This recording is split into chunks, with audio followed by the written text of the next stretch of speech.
we should have forgot. We all believe in our democracy, but the elections are bought by the rich.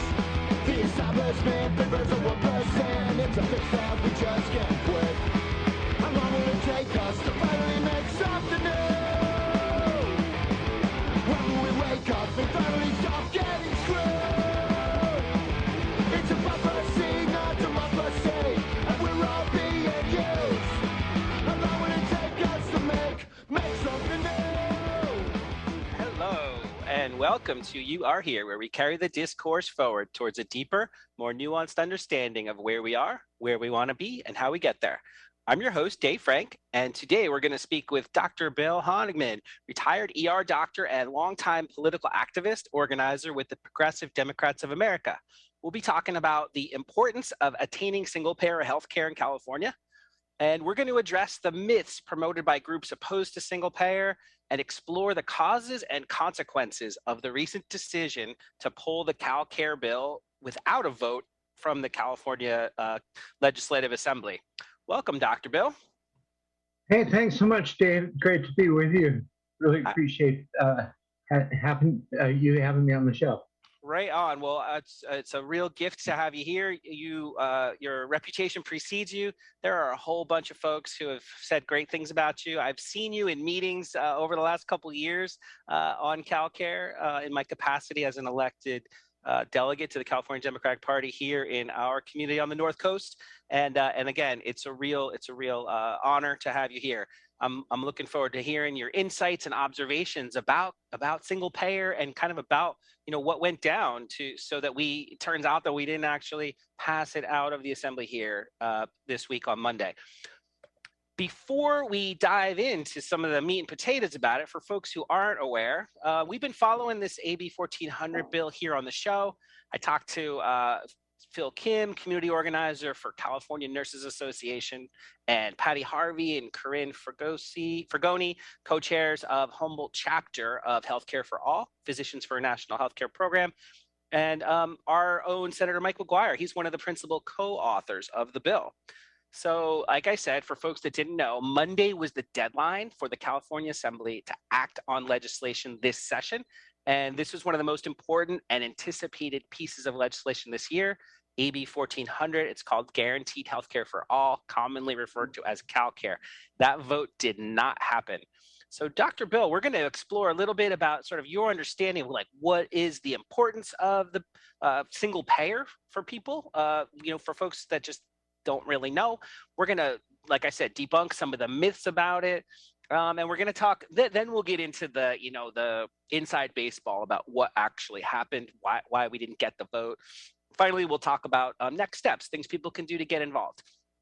Before we do that, let's hear a little bit about your background, your extensive background of activism and advocacy, and some of the organizations that you're currently affiliated with. Oh, well, thanks for that. And again, thanks for having me on. I'm old enough to have an extensive background, so that's what that means. And while we're on the subject, I want to say hi to my good friend Val Machowski from Mendocino County. She's the Northern California Vice Chair of the Senior Caucus of the California Democratic Party, of which I'm the Southern California Vice Chair. So we're kind of two peas in a pod. We work together very closely, and the Senior Caucus is, I would say, equally as progressive as the Progressive Caucus. Most of us are members of both, and advocate for all the same issues. And the Senior Caucus, especially as regards seniors in California. But let me take a step back to your very modest introduction and short because of my extensive background, just to say that as a retired emergency room doctor, I had occasion to see people fall through the cracks in our healthcare non-system that we have in America, and we'll get into that.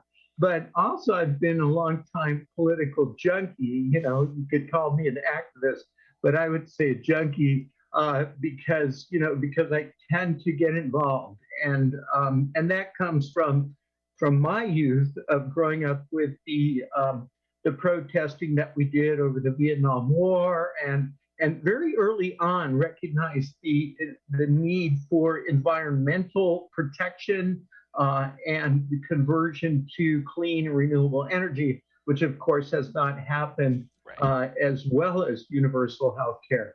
And so we're looking at existential threats of climate, health, poverty, racism, war, political corruption, all of those things that kind of drive me personally. Now that I'm retired from over 37 years, I guess it was total in emergency medicine, 30 of those years, by the way, I was a physician with Kaiser. So I do know how the Kaiser system works. A lot of people have questions about Kaiser under a single payer system. So I do have that in my background as well. But with that, a kind of combination in my background, I think it makes me, especially active in this pursuit for healthcare justice, and not just in California, but across the country. Well, right on. Yeah, like all the progressive causes, you check the boxes there, and it's in your resume, and you're not just a man of words, you're a man of deeds. On your signature on your email, I don't even know the number, but there's like 20 different things that you're currently doing. So you're squeezing the juice out of life when it comes to your retirement. It's really impressive, and we thank you for your efforts in a big way. Well, thank you once again. I'm just happy to be able to to work with so many people. And I understand on your show, this community radio show, you've had a number of those champions for the cause, over this period of time now. I just feel honored to be among all those guests that you've had on the show. So thank you again. You are most welcome. So the first thing we're going to do is we're just going to kind of get your understanding. Like I've talked about the bill before, so people have a sense of the importance of single payer healthcare. The runaway costs, how the system is going to break on the current system will break on its own, it appears, just based on this almost parabolic growth in costs. So it's really I would call it somewhat conservative to try to rein in those costs. The question is how. And as I've said before, I've covered, there was a University of California, San Francisco study done by a suite of doctors, like 6 or 7, medical professors / economists. They studied every single payer proposal in the history of the United States, and every single one of them saves somewhere between a little money and an absolute ton of money to the people who pay. And so in California, about 70%, a recent UCLA study shows, about 70% of the costs of healthcare in California are covered by taxes. So publicly, whether it's federal programs, whether it's state programs, taxes do already pay a ton of the costs. The rest, the 30%, are shared between employees, the individuals and their employers, right? So realistically, it's it will affect all of us to try to figure out a way to make this thing work for the purpose of cost savings and sustainability alone. But I'm going to ask you, based on your experience, let's take a look at the sort of the benefits, right? So the 7 principles that the California Nurses Association say this bill would have provided says universal coverage, a single public program, comprehensive benefits, freedom to choose any doctor or provider, free at the point of service, a just transition for the impacted workers in the insurance industry and others who are impacted by the transition. And then finally, patient care based on patient need, which is about economic justice and equity amongst the patients. So those are the principles behind it. But from where you're sitting, tell us a little bit, about the benefits, the pitch, the pitch that you would give maybe if you were talking to your family or friends, whether it's at the Thanksgiving. I always say Thanksgiving or Christmas. That's when you really you do your practice pitch with the audience of folks who are kind to you when they disagree with you, usually, as opposed to in the streets or in public. So if you don't mind, I know it sounds like an open-ended question here, but realistically, what from the perspective of physician, right? You're part of the physicians organization that's promoting, national healthcare plan. Yes. What's the elevator pitch that you give folks when you just want to really make the case? Well, elevator pitches are best when they're current. And the most current, is our current worst existential threat. And what is that? COVID. We're in the midst of a national and international public health emergency. This, in my opinion, is because of rising global temperatures. So it's a public health emergency inside the climate emergency. But nonetheless, just look at the colossally, phenomenally poor response that we've had as a country, or even here in California. Pick any county in the state, any city within any county in the state. We've all done tragically poorly in responding to this public health emergency. People want to blame it on Trump or Gavin Newsom. I blame it on the system. This is a systems problem that we're dealing with. It is a problem of leadership, but leadership because it could change the system. And if you look at those numbers, and I gave you a link that you could send out by newsletter, or however the radio show does that. But as of today, February 3rd, 2022, there have been 893,190 deaths, almost 900,000 total deaths in the United States due to COVID. That's almost 1 million deaths. We are the world's leader. We're the gold medalist in COVID deaths. And we're not by far the largest populated country, and yet we have the most COVID deaths. Why is that? In California, we're usually about 1/10 of the nation. We're a little less than 1/10 in COVID deaths. Thank goodness we're doing a little better on vaccinations, but not much. We're at 80,732 Californians who have died from COVID so far. Okay. And there was a study, and that those are up-to-date figures from Harvard University Daily Tracker. I didn't just pull those out of thin air. Look those up today, which you can do on a daily basis. There was a study that came out about a year ago from about 30 public health experts. So President Biden likes to say, follow the science. Here's some science for you, Mr. Biden. 30 public health experts in the field published in the Lancet Journal a study that showed that some 40% of those COVID deaths would have been prevented altogether. And that's going on now. 40% of those deaths would be prevented if we had a single-payer Medicare for all system in place.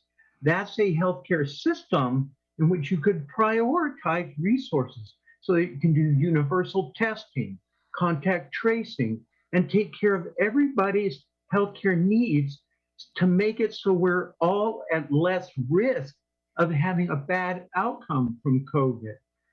That's 32,292 Californians who'd be alive today if we had a single payer system like AB 1400 that was just pulled from being voted on the assembly floor this week. So that's horrible.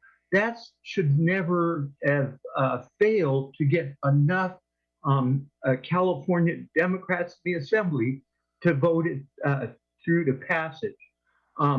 That's the elevator pitch, is that we should not be failing miserable. California is the 5th largest economy in the world. We're a much larger economy than Canada. And yet Canada is doing so much better. I think they have like 1/10 per capita in COVID deaths than we do. It's not just vaccine refusal. They have vaccine refusers too. But one reason we have vaccine refusal in this country is that we don't have universal health care. In Canada and places like Japan, they see their doctors on average 3, 4 times as many times a year as we do. When you have that kind of relationship with your doctor, who are you going to believe? Some idiot on Spotify? Or are you going to believe your doctor, when they say that vaccines should be trusted, they will save your life? We need trusted medical information. You get that with universal health care. And all those advanced countries around the world who are doing better in response to this public health crisis have a universal single payer Medicare for all like systems in place that we could do here in California if the rest of the country won't do it, nationally. We should do it in California, and the rest of the country should follow our lead. That's the elevator pitch. You were quite right in your statistics. We are already paying 70% of this in federal taxes alone. So it's only another 30% that we would need to come up with. And that's without considering the savings. We would save a tremendous amount of money. How do we do that? Single payer system eliminates costs of waste, fraud, and abuse. Tremendous waste in insurance and medical claims processing. All of these different things that doctors and hospitals have to do to process your claim whenever a claim is submitted. And then it oftentimes ends up with disputed claims, right? Like these surprise bills from hospitals and things. That's fraud. That's in the fine print and abuse because they're pricing these things based on what your life is worth you, not what it costs them to provide that service. So all of those things are involved in how we pay for healthcare. That's all a single payer system does. And it also provides some degree of price control, like say with pharmaceuticals. Pharmaceuticals are the most egregious part of how we pay for healthcare in this country because it is the most abusive. They're the part of the medical industrial complex that says it's your money or your life, right? Like my favorite is the EpiPen. I mean, cancer drugs are awful, of course. I mean, you need a cancer drug to save your life. But look at the EpiPen. Epinephrine has been around a long time. You know the other name for epinephrine? No. Adrenaline. Right? Where did they get adrenaline from? Animals. Yeah. It's a hormone found in animals. So they get it from beef and chicken and pork and animals, right? That we otherwise eat. You can extract that from animal sources. Been around for hundreds of years. It's a naturally occurring generic product in the EpiPen called adrenaline.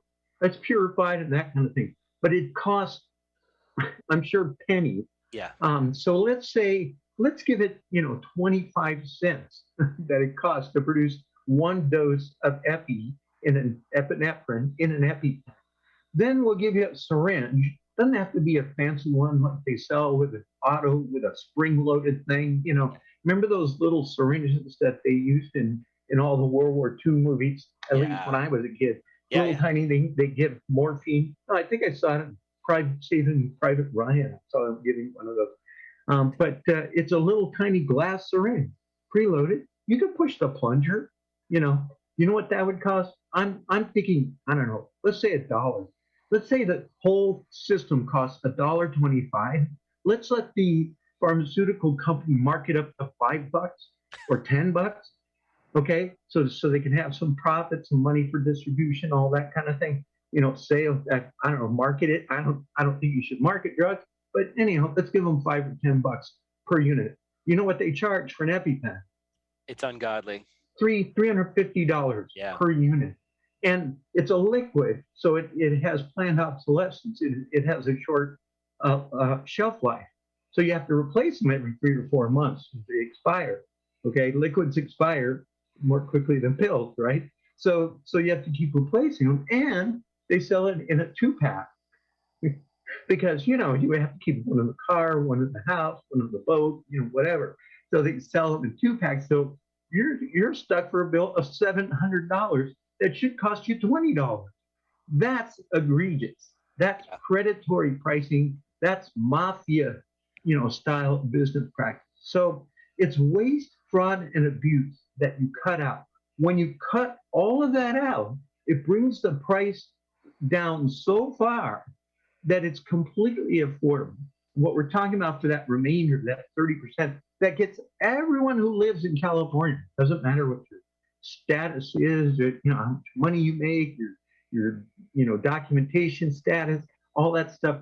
Everyone in California is covered under a progressive taxation system. It's very reasonable. Most households will save between $2,000 and $10,000 a year on savings on what they pay for healthcare now.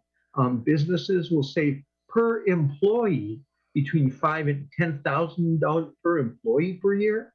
That's amazing. Look at a school district. How many employees are in a school district? It's a very employee-heavy business operation. So every one of those employees has healthcare that they have to buy. If you save between $5,000 and $10,000 per teacher or per school district employee, that's a tremendous savings that can go for educating the children instead of paying for commercial health insurance. So these are savings that will have tremendous ramifications all across the economy of California or across the country. So that's the non-elevator speech too, attached to the elevator. But you're absolutely right on the statistics you gave. There are tremendous savings and tremendous benefits. I challenge anybody out there to show me a plan, commercial health insurance, employer-based or otherwise, through the state exchanges, Obamacare, whatever, that is more comprehensive and has more benefits than CalCare does, or any of the past proposed bills for a single-payer universal health care in the state of California. By the way, this effort has been going on for now almost 100 years. I don't know if people realize this, but Governor Earl Warren, you know that name? Yeah. Earl Warren, when he was governor in, I think it was the 1930s, he tried 3 times to pass universal health. They had just come out of their own pandemic, right? The Spanish flu in 1918 and Exactly. 20. And after that experience, he tried to get universal health care for California, failed to get it. He went on to become the Chief Justice of the U.S. Supreme Court, that Earl Warren. But we've been trying for 100 years. Speaker of the House, Willie Brown, tried to pass his own bill when he was the speaker. I happen to know it was the year I graduated high school, 1971. It was his bill. That one failed. Propositions have failed. But all the while, people are getting smarter and smarter about this. They're understanding it better, so that the numbers that you read, people are seeing more and more as familiar, and we're getting closer and closer all the time to making this happen. That was excellent. And what's crazy is while you're talking, I'm thinking we could go in 3 different directions here on some of the things that you said. And again, I want to ahead of time invite you back. Like we're gonna pick up this conversation because the bill is going to get reintroduced next year, and so we'll have a chance to get more into the weeds on the nitty gritty. But the examples you gave are crystal clear, and I think that's essential for people to process. Even if no one's getting their minds changed right now, they're hearing in clear language examples that they can process and relate to, which I think is really important. But one thing that I hope rather that you can expound upon. We talk about universal coverage, and there's some slippery slope language that gets used when people, like the governor, for example, recently said that he's going to implement this plan that people who are not citizens, they're all going to be eligible, which closes the gap and makes it truly universal, because when you take into account the ACA, the Affordable Care Act, anybody who's under a certain income level but above Medi-Cal, they have the option to purchase these plans. And because I talk to friends and I know people who have gone onto the exchange, there are $1 plans out there. And those $1 plans have deductibles that are, but the good plans are like 200 or 300 a month, depending what your income is, which is okay pricing compared to what employers I've spoken to pay, between 12,000 and 24,000 a year, whether it's an individual or a family. So health insurance is extremely expensive. So let's just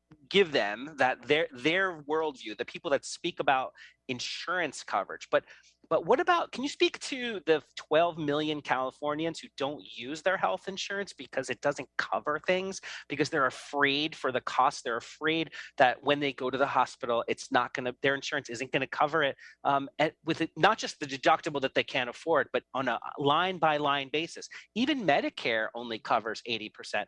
I've had seniors in our community say, please make sure that you remember that I can't afford to use my Medicare, because 20% on me going to the hospital means I'm going to lose my house.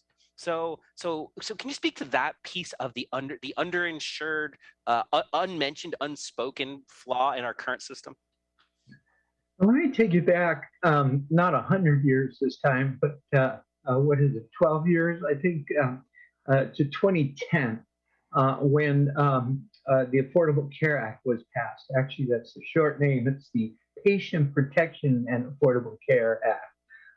And some people were pushing hard for what they called a public option. Included a lot of us were saying this isn't fair. You're not discussing a single payer plan, as a possibility here. That was left off the table altogether, even though President Obama was even said that if he could do it, if he could do it waving a magic wand, he would have a single payer plan. He famously said that. But when in 2010 it was passed, it was rolled out by 2014, right? That's when they started. You could sign up for the Affordable Care Act. What did it come out as, even here in California, where we did a pretty good job of it? And in some states, of course, they never expanded Medicaid. They didn't do that part of the Affordable Care Act. So that means there's still what we call the working poor in a lot of states. They make too much money to qualify for being on Medicaid, which is Medi-Cal in California, of course. So that widens the gap in other states where the Affordable Care Act tried to narrow the gap. But still, we do have working poor in this country in this state, because we know the minimum wage is not necessarily a livable wage, especially if you happen to live in very expensive parts of California, where you can't afford rent or food, even working full time. So there's that aspect of it.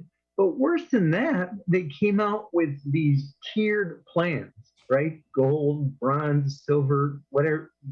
I don't even know. It's like worse than credit cards or American Idol, as far as I'm concerned. It doesn't make sense from a medical point of view. Again, I'm a medical doctor. Okay, when you open up someone's belly, there's inside the belly. Sorry to be graphic here, but there's this little green punching bag underneath your liver. You know what that's called?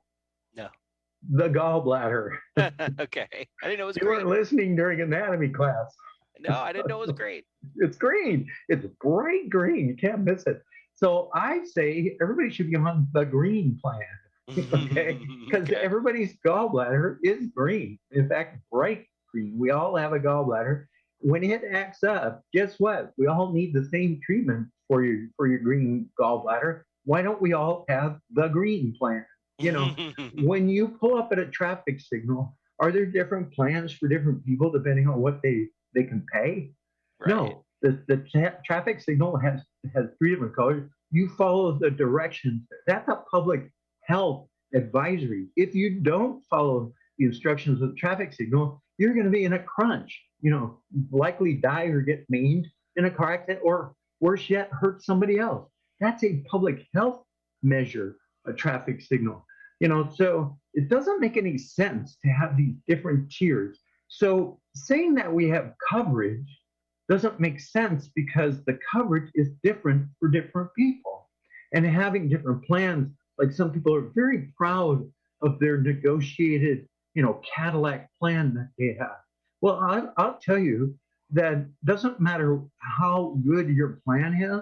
When you go to use it, it's never as good as you think it is. I'm sorry, but it never. There is going to be some fine print. Turns out that the number one cause of personal bankruptcy in this country is medical bills, right? And of those bankruptcies, 75% of people who went bankrupt because of medical problems had insurance.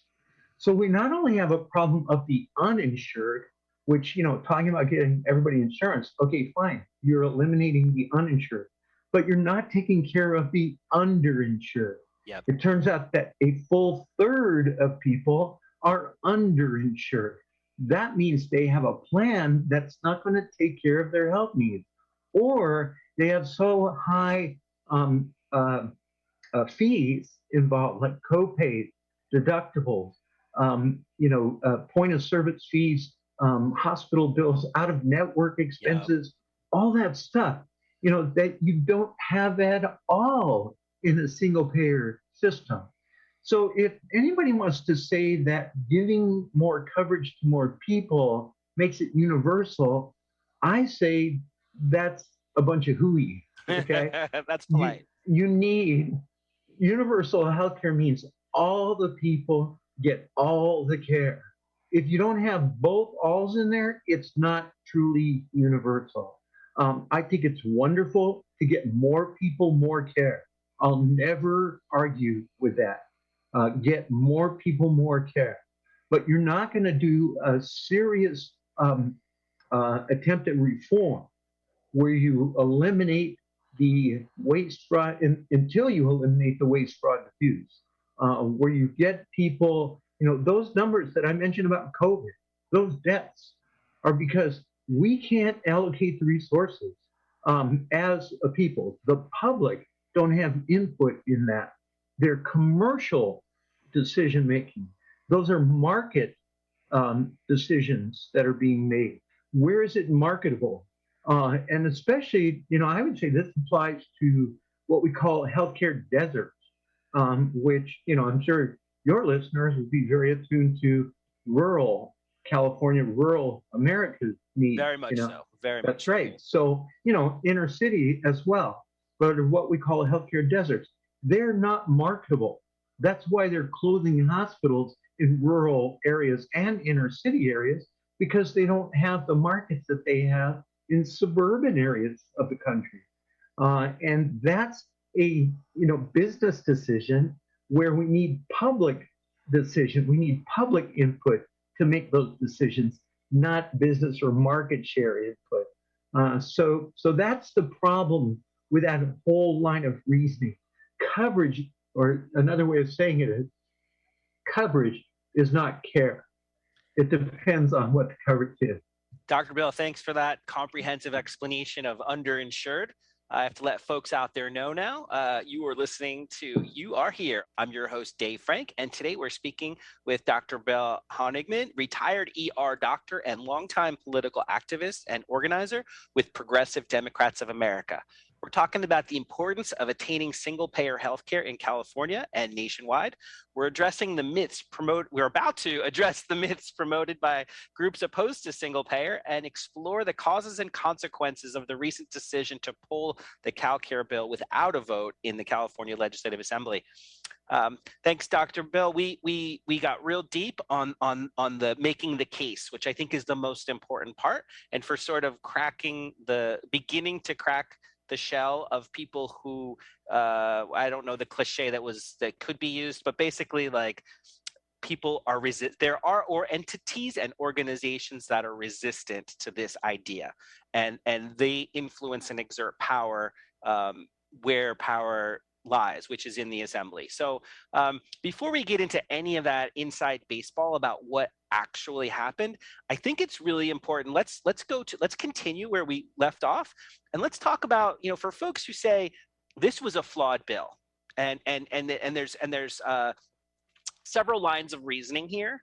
about why we ought not have single payer, but some of these folks were saying, well, this bill, it's this bill. It's not just single payer in and of itself. It's this bill, right? So your colleague, one of your colleagues, actually sent me in the chat in a meeting we were in the myths with a really concise statement about what those myths are, and so and it's not a quiz. If you don't recall what any of these are, I'm going to go down the list here, and if you'd like, I could tell you the nutshell version of the answer, and then you could expound from your experience. That sound good? Okay, cool.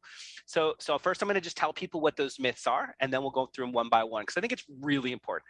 And I hope this is going to be a road show. We're going to take this across the state over the coming years to try to really break through people's resistance to hearing it and thinking about it.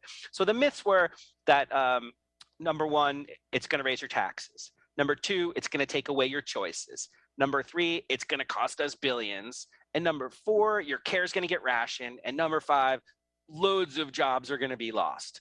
And so let's just start at the top. AB 1400 is going to raise your taxes. In reality, is that true? Yes and no. Okay. Okay. So the yes part is, how are you going to pay for it? Well, it's public. This is public payment. What do we call public payments? We call them taxes. Okay. But there are also things that we pay for that we don't call taxes, that we could. Right now, we're being taxed for our health care, whether it's through your employer or you sign up with a state plan through the state exchanges, or you are on Medicare or Medicaid, Medi-Cal in the state. Those are already paid for in taxes too. So those things, you could call all of that a tax because that's how we largely get healthcare. Very few people pay only cash. You know who pays cash? The uber wealthy. Yeah. They pay cash because they got the cash, or they have a foundation that pays cash for them, or some perk from a major corporation pays cash for them. But the rest of us have insurance. What we're talking about is social insurance. So Yep. Yeah, that'll be the tax. But guess what? That tax, that public payment, will be a lot less than the tax you're paying right now to commercial insurance companies. We eliminate the middleman, so it's a lot less. Medicare, traditional Medicare, runs at a 2% administrative cost. You know how much commercial insurance make? 10, right? 20 or 30%. Whoa. Okay. Yeah. There's some groups that aren't quite as bad, like Kaiser, I think is closer to 18%, But that's, if people say that you want to run a government like a business, okay, which business would you rather have? The one that runs, administrative costs of 2%, or one that runs at 20 or 30% overhead?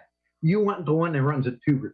Okay, that's how efficient Medicare is at running the financing for that social insurance. So that's what we want to do. We want to pay for healthcare for everyone, like we do for Medicare, which only costs 2%, not 20 or 30%. So I've heard, not to get super in the weeds on this, but in polite society, so that when you're talking to people who disagree with you, people have said, who's going to pay for this? And I heard Ash Kalra, who is the primary sponsor of the bill, I heard him say, oh, well, we spend, right now, the people who are going to pay for this, the people that are going to pay the $400 billion are the same people that are currently paying $440 billion. So in other words, we're already spending a 10% premium on what our actual deliverables are. So that's kind of why I use that as an example. But so that takes care of the tax portion and cost. Can you actually? So we'll get to what's covered later. Let's go to the next one. So the next myth is that single payer will take away AB 1400 CalCare would take away your choice. So is that true? It takes away the choice of who you're going to pay the money to, because then you're just paying it to a public trust fund. Okay. You're not going to have a choice of paying it to Anthem Blue Cross or, Kaiser. But what it doesn't take away, in fact, it expands, is your choice of medical providers. I mean, right now, most of us, when we sign up for a plan, we're stuck with one provider or another. I mean, probably the worst of which would be is if you sign up for an HMO type plan. Like I worked for Kaiser for 30 years. I'm on Kaiser myself. I believe in Kaiser as a group model type integrated care practice. Okay, I think it works because their doctors have committee meetings where they decide. It's scientific based group practice. So but let's say I didn't have that much faith in, and I signed up for it. I lost my faith in it. I wanted to see a doctor outside of it. With the single payer plan, you could go outside and see another doc for no extra charge. You could see anyone you want. There'd be no extra charges. Right now, I mean, I think my member of Congress is Katie Porter, and she has a story about how she had a ruptured appendix and she went to a hospital. She avoided taking an ambulance, although she was terribly sick from this. She avoided calling an ambulance because she knew they would take her to an out-of-network hospital, and that would drive up the charge. So, I mean, those are the kind of choices that people are making, even when they're like horribly sick with something. They're deciding based on their pocketbook. You know what that ends up with? Preventable deaths. I mean, our life expectancies are going down in this country. So this single payer eliminates all of that, network type exclusions, and it gives more choice of providers. So telling you that you'll have fewer choices is basically a lie because they're focusing in on the payment side. Nobody wants or cares about who they're paying the bill to. What they care about, what they want choices about, is the kind of care they're going to get from doctors and hospitals. This expands the choices. So far we've got yes, you will pay more in taxes, but it'll end up going to a public trust, and the cost will go down. In effect, we've also got that. In fact, the choices that will be limited is the choices of insurers, but you will open up more choice to your providers. Any provider, it opens up all providers. So far, so good. What about the next one, which is it will end up costing us billions more? You've already hit on this one. You've already hit on this one, but like, what's the short version again? Just as a reminder for folks, and maybe if they missed it earlier in the show, is it going to end up costing Californians billions more? The lie in that sentence is more. The word more. Okay. No, it will end up costing billions less. Okay. Healthcare costs are going up all the time. We're going to be paying billions more for healthcare. So they're being sneaky using that word. Okay, it's going to cost billions more. They can show you the numbers, how many more billions it's going to cost. But it was going to cost billions more anyhow. With this system, it's going to cost billions less, not more. The index that I like to use, and again, this has been studied for decades, almost 100 years. It saves about $1 billion for every million in the population. Oh, wow. You can extrapolate that down to a county or a city like Eureka or anywhere, okay? Whatever the population size is, just take that number, okay, and use the ratio, $1 billion for every million in the population. That's how much it saves. So it saves money. It costs less. Is that per year? Is that per year? Per year. Holy goodness. Per year, 1 billion. So California, we're about 40 million people, right? It will save, very conservatively, $40 billion a year for California. How much affordable housing can that buy? How much infrastructure can that buy? Renewable energy can that buy? $40 billion a year that we all will save if we go to a single payer system. And as a governor of New Jersey once told me, $1 billion here and $1 billion there, and you're talking real money. Okay, so let's move on to the next myth. That's not chump change. That's right. And for folks who are just back of an envelope, that's about 150 million a year for our community here alone.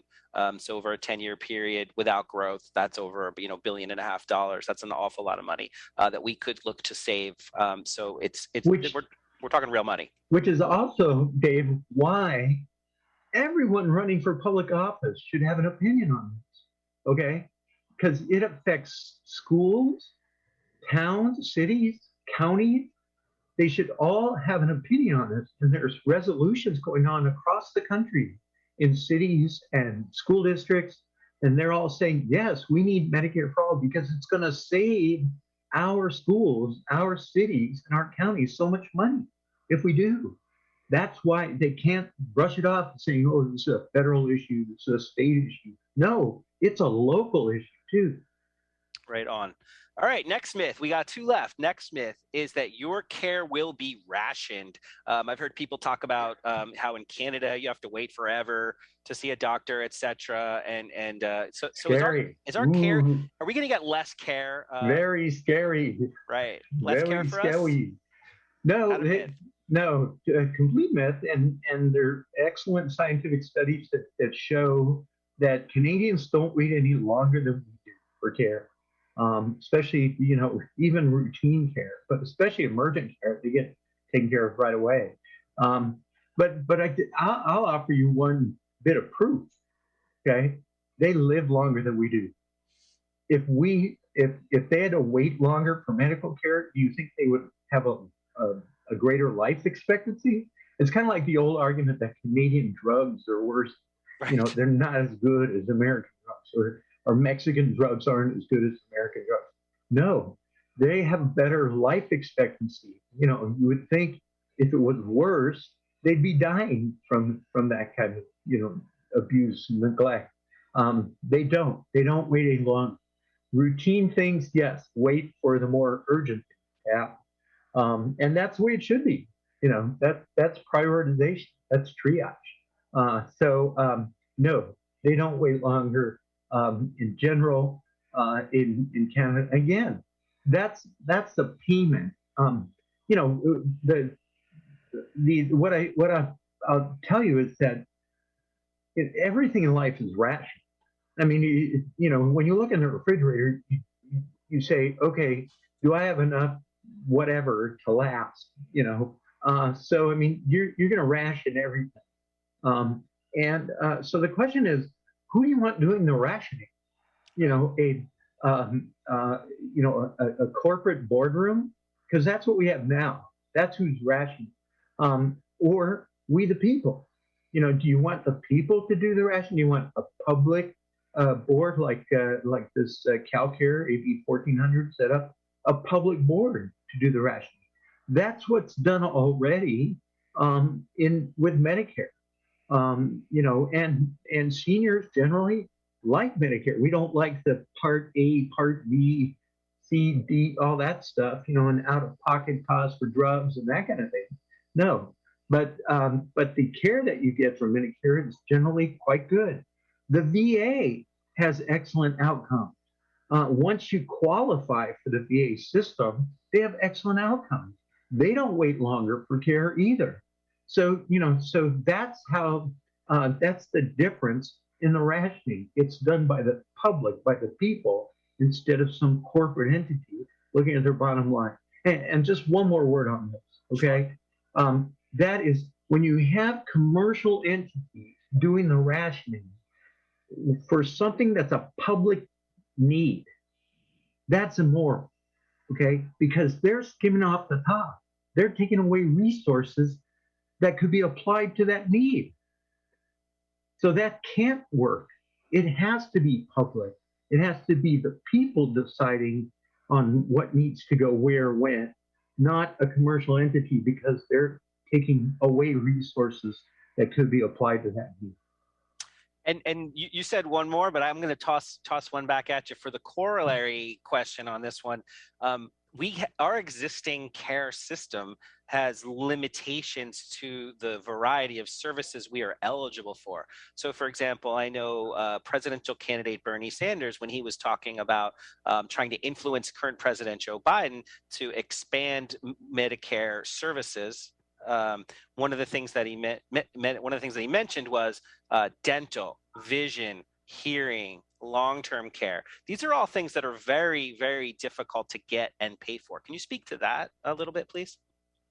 Absolutely. So this is one of my favorites because it brings back memories of my practice in the emergency room. I used to work a lot of weekends and nights in the ER. Those were my shifts, weekend nights. Brutal, right? So all the trauma and all that stuff comes in weekend nights. You know what we saw a lot of? Dental infections. All night, every night, would see dental infections. People would put off going to see the dentist. You know, it's not fun. You get your mouth, worked on and shot up and all that stuff. But I tell you where the real pain in the dentist's office is, out at the desk when you have to come up with the buck to pay for it. Oh, I can only imagine. Yeah, people, or they avoid it altogether, or they go to Mexico or up to Canada, to get dental care. Okay. And that's what's going on. We have reverse medical tourism. People are leaving the United States to go get their dental care or other kinds of medical care because it's cheaper elsewhere. So that's the problem at this point. Of course, dental, vision, and hearing have to be part of universal health care. So does all mental health services, and they have to be adequate mental health services. That's where I take issue with my own group, Kaiser. They're rationing way too low on mental health services at this point, and that ends up with people in the emergency room, or worse yet, out on the streets. So that has to have public input, and it would. I mean, Kaiser doctors stand to gain when the public says, here's more resources to take care of those people with those needs. And we can do that under a system like we're talking about here. So we definitely need like 2 hours because there's still one more myth, and this would only get us halfway through the things we want to talk about. So let's get the myth, if you don't mind, try to do this one pretty briefly, and then we'll squeeze in something to do with the actual bill being pulled, and then we'll just do a follow-up. We'll have another session. We'll meet up again soon. We'll pick this up. So the last myth is jobs will be lost. And I think that this is one that really people just don't. It's completely. You say, "Oh my God, it's going to be a killer. This is going to burden everybody." What are we going to lose jobs if we increase access to healthcare to everybody in the state? Yes and no. So CEOs of these mega giant insurance companies, they might lose their jobs. So, there's no doubt about that. Most of the people who work for insurance companies are doing processing, medical bills and claims processing that can be converted.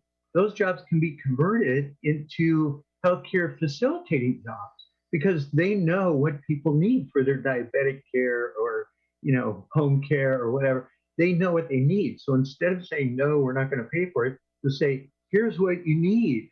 So we call them care facilitators. So this is what they call retraining. And there's a whole branch of, reform in business and economic sectors that they call a just transition. So most of those jobs are saved actually and turned into something far more productive. But here's the best part of this, I think, okay? By converting to a single payer system, we're recovering a third of every healthcare dollar right now is we're throwing it away. Like I always say, if you went to a pie shop and bought a pie and you took it home, you opened up the box and a third of the pie was gone, would you be mad? Hell yeah. Hell yeah. You'd say, what the hell? Who took that third of my pie? That's what we have right now in health. We're going to recover that third. And guess what we're going to do with it? Invest. We're going to provide health care to people. How do we do that? With jobs. We have to hire people to build hospitals and clinics and staff them. We have to educate more people to be nurses and doctors and technicians. This is a job stimulus program, a single payer system. It's not going to cut jobs. It's going to create jobs in massive numbers. And people say, oh, won't people want to come to California for the free healthcare? And I say, bring us, you're tired, you're poor, or you're sick, because we're going to expand the economy like you've never seen, by doing this. And that's job expansion. So that's the answer to that myth. Many more jobs will be created than lost. So there you go. Right on. So we covered the myths. I know that there's in our last 5 minutes, which really is like 3.5 minutes. We won't really scratch the surface of this, but there was opposition to the bill, and the bill was pulled, and it's a question of political expediency versus accountability of elected officials. If they held the vote and it was defeated, which Ash Kalra said, he and the nurses did a little polling, whipping, and they figured out it was going to lose by about 10 votes. They knew it was going to lose, and they made the politically expedient decision not to hold elected officials accountable and put them on the spot. And people have said this is probably because of the influence of industry insiders, including corporate donors, business organizations. And I just want to throw out there a quote. Frederick Douglass says, "Power concedes nothing without struggle." And one of our colleagues also mentioned on one of the calls I think you were on, Phil Kim, give him full attribution. He said, "You only win the battles you're strong enough to win." So apparently right now, this persuasion was not sufficient, because you're very persuasive. So in our final 2-3 minutes, can you give us a little bit of your insight on why, for example, the pressure from the California Association of Health Plans, the California Association of Hospitals, the California Chamber of Commerce, the California Medical Association, the doctors, and others whose logos are so weird I can't even tell. But this group called Californians Against the Costly Disruption of Our Healthcare. Combined, they've given in the past couple of years millions of dollars to the Democratic Party. And the Democratic Party has decided that this was the course of action that was most appropriate for Monday of this week, January 31st. Can you give us some insights on that power dynamic and why, for example, you're a doctor, why are doctors against this idea of a single payer? Not all doctors. Right. Let me just start with that, because you mentioned that I belong to Physicians for National Health Plan, and I'm on the steering committee for California PNHP. And folks can go to pnhp.org for a whole lot of great information on this. But when you poll doctors, guess what? They poll the same as the general public on this issue. So you're hearing from some doctors who are, very loudly objecting. Who are those doctors? They're generally the overpaid doctors in the system, okay? Usually they're surgeons, and they make a lot of money on fee-for-service bill, and a lot of them can be accused of having a bill where they're just cranking out the cataract surgeries or hip replacements or whatever. So you're hearing from a lot of doctors like that. But that brings up all those organizations that you talked about. They all represent the status quo. And we know that the status quo is killing us. Our life expectancies are going down. Our infant and maternal mortality rates are terrible. So we can't afford to keep the status quo any longer. So we have a Democratic supermajority. This is where my activism in progressive Democrats America, it's not any blue will do, okay? Not any blue will do. We have a Democratic supermajority in Sacramento, but not any blue will do. We have far too many Democrats in Sacramento who are defenders of the status quo. And that's why it's so important to support those who put their names on the line. People like Ash Kalra or Senator Mark McGuire, who co-sponsored this bill. Once you attach your name to something, that never disappears. Okay, so if Ash Kalra says he's going to try and get more people in the next iteration, or he still has to work with these people, then we should respect that, I think. And if he feels the best move was to pull the bill without, challenging them, then I think we should respect that as his call. That's his call to make. He's the one. No one else is standing there in the assembly making those calls like his. We all know who those defenders of the status quo are, and that's who we need to go after. Once again, thanks for having me on with you, David. Right on, Dr. Bill. We pushed this right up to the limit. There's so much more we're going to talk about, and we're going to get there again next time. I'm going to sign off real fast, and we'll connect again. Really appreciate you big time. Today, we've been speaking with Dr. Bill Honigman, retired ER doctor, longtime political activist, and organizer with Progressive Democrats of America.